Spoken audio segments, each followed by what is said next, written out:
Mm. Har du det? Ja, men du behöver inte ta med så många då. Ta med 500. Kolla då.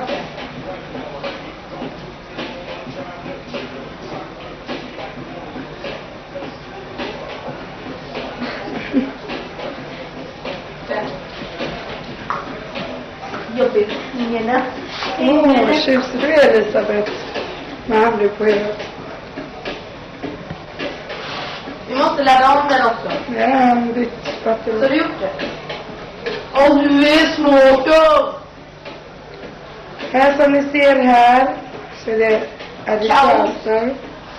Kolla garderoben.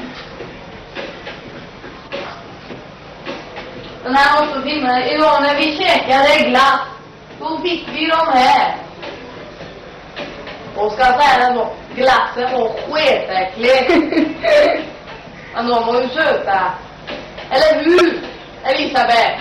Är det taskig skärpa, det går inte. Vad var det då? Och vi var på vegetariskt! Ja, det berättade jag för Ragnar när han ringde idag. Alltså.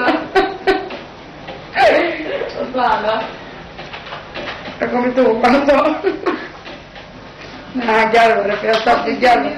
Det är sjukt.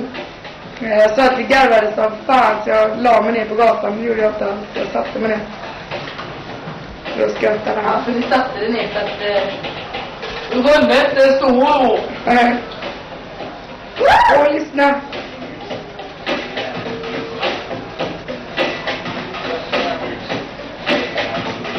Jag tar med mig städ.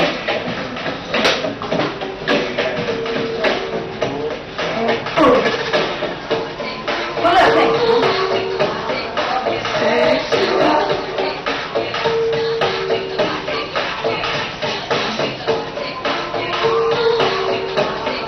Filmar du mig nu? Nej, jag filmar.